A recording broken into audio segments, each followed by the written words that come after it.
Hello साथियों, नमस्कार। आप सभी का Balaji medical and nursing institute पर फिर से स्वागत करते हैं। इस वीडियो के अंदर मैं आप सभी की बेहद डिमांड पर एक महत्वपूर्ण इन्फॉर्मेशन के साथ बात करने आया हूँ। वो है एनएचएम स्टाफ नर्स और सीएचओ की क्या वेटिंग लिस्ट आएगी कि नहीं आएगी। काफ़ी स्टूडेंटों को रिजल्ट के अंदर निराशा हाथ लगी। हमने कट ऑफ बताई, उसके आसपास कट ऑफ कुछ कैटेगरी की गई और कुछ कैटेगरी की उससे से ज़्यादा भी चली गई, कुछ की उससे थोड़ी सी कम भी गई है। कुछ कैटेगरी के अंदर कट ऑफ बहुत ज़्यादा गई, जैसे कि डब्ल्यूएच के अंदर 28 नंबर कट ऑफ बढ़ना एक बहुत कम कट ऑफ भी नहीं कह सकते इसको, और बहुत ज़्यादा हाई कट ऑफ भी नहीं कह सकते, पर कट ऑफ कहीं ना कहीं ज़्यादा बड़ी है ना। तो मैं इस वीडियो के अंदर बात करूंगा कि एनएचएम की वेटिंग लिस्ट आएगी कि नहीं आएगी, और आएगी तो कब आएगी, और एक कॉमन कैंडिडेट का क्या रोल है, और चॉइस फिलिंग कब होगी, पोस्टिंग ऑर्डर आपके कब तक होंगे। इसको लेकर मैं आपके सामने बात करने आया हूँ।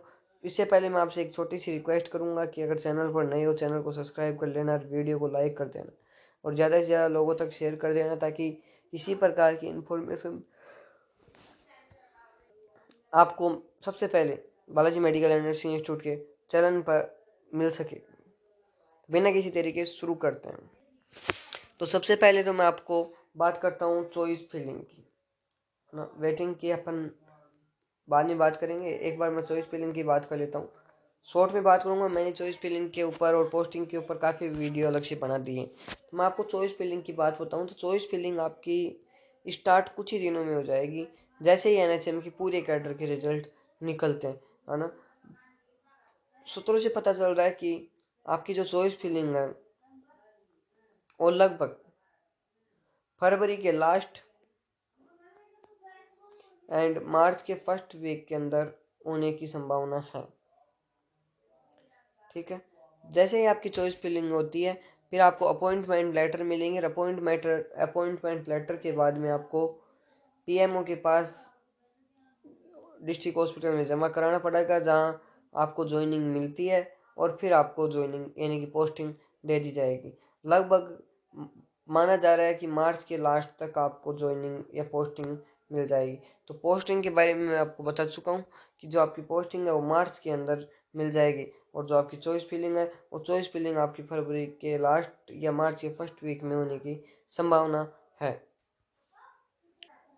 अब आज किसी स्टूडेंट ने पूछा है कि अध्यक्ष साहब 2025 एनएचएम कॉमन कैंडिडेट का क्या सॉल्यूशन है, वो भी बता दीजिए।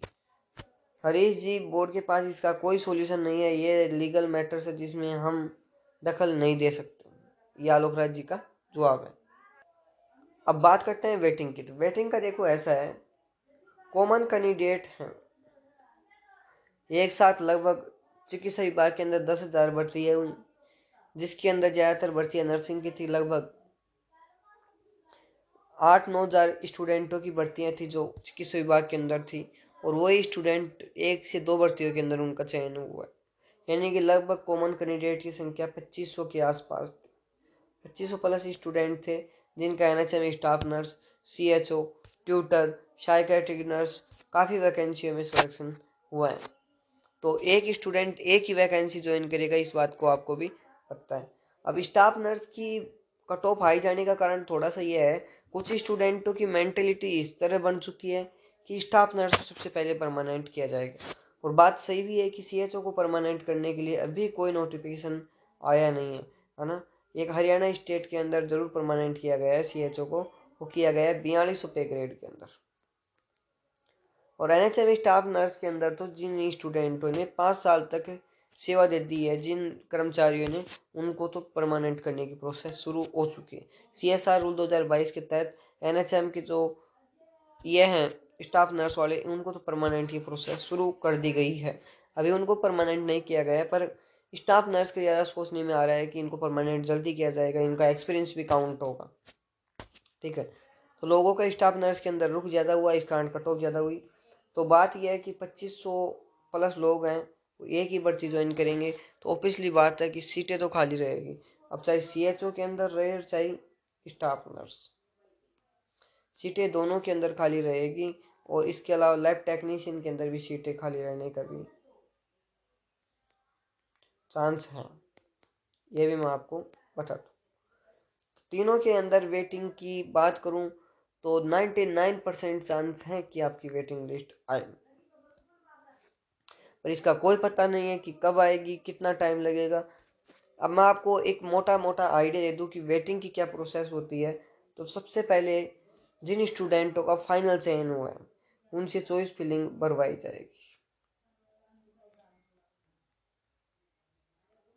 चॉइस फिलिंग के अंदर लगभग 20 दिन का टाइम लगने वाला है, और इनको पोस्टिंग दी जाएगी फिर बाद में, और पोस्टिंग के अंदर भी लगभग 15 दिन का टाइम लगेगा।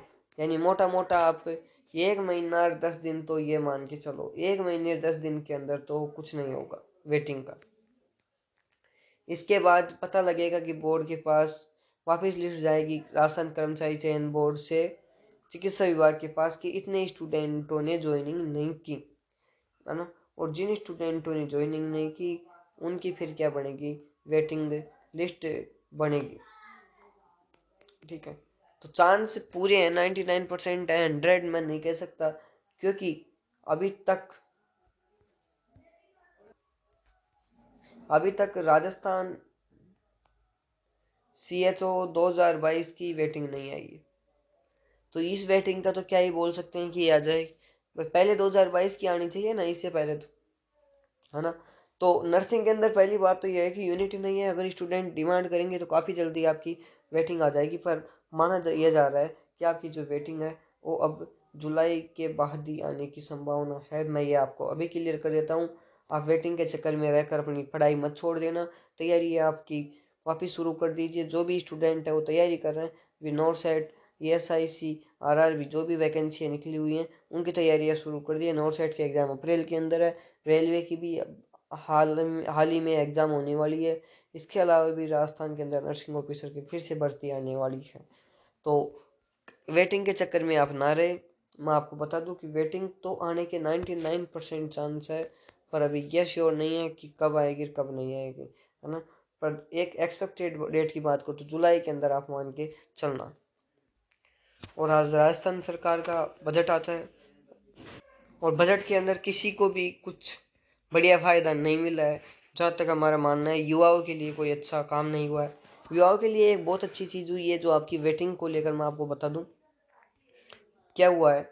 अब ज्वाइनिंग करने के बाद भी यदि 1 साल के अंदर इस्तीफा देता है उसके स्थान पर वेटिंग आएगी, ये बहुत ही शानदार निर्णय है। पहले क्या होता था कि जिसने इस्तीफा दे दिया उसके स्थान पर वेटिंग ना आकर क्या होता था, नेक्स्ट भर्ती के अंदर उनको सम्मिलित किया जाता था। पर अब ऐसा नहीं है। राज्य के कर्मचारियों एवं पर्सनल के कल्याण के साथ साथ उन्हें विभिन्न सेवाएं सुविधाओं का लाभ दिलाए जाने के उद्देश्य से विभिन्न प्रावधान किए जाने का प्रस्तावित है। राजकीय विभागों में रिक्त पदों की शीघ्रता से बढ़ने एवं प्रतीक्षा सूची के अभ्यर्थियों को समुचित अवसर प्रदान करने के दृष्टि से किसी भी पद पर अंतिम रूप से चयनित अभ्यर्थी की कार्यग्रहण के पश्चात 1 वर्ष की अवधि में सेवा के परित्याग, मृत्यु, पदच्युति होने की स्थिति में उस पद के विरुद्ध वर्गवार प्रतीक्षा सूची के अभ्यर्थियों से चयन किए जाने की संभावना प्रावधान किए जाएंगे, है ना। यानी कि अगर कोई भी स्टूडेंट ज्वाइनिंग के बाद 1 साल के अंदर इस्तीफा देता है तो उसको वेटिंग जरूर आएगी, है ना। नेक्स्ट भर्ती के अंदर पहले उनको इंक्लूड किया जाता था, ऐसा नहीं है। अब वेटिंग के अंदर कितनी कम कट ऑफ जा सकती है, तो आप ये मान के चलना जो रिजर्व कैटेगरी है उसके अंदर जिस स्टूडेंट के 5 मार्क्स कम है उनका चयन होने की उम्मीद है, और जिनके अनरिजर्व कैटेगरी के अंदर 2 मार्क्स कम है, 2 मार्क्स के आसपास कम है, उनका चयन होने की उम्मीद है। बस एक छोटी सी इन्फॉर्मेशन थी जो मैंने आपके सामने शेयर की। वीडियो अच्छी लगे तो लाइक शेयर एंड सब्सक्राइब कर देना। आज के लिए इतना ही। फिर जाते जाते एक ही बात बोलूँगा कि चैनल पर नए हो चैनल को सब्सक्राइब कर लेना, वीडियो को लाइक कर देना, ज़्यादा ज़्यादा लोगों तक शेयर करना। Thank you.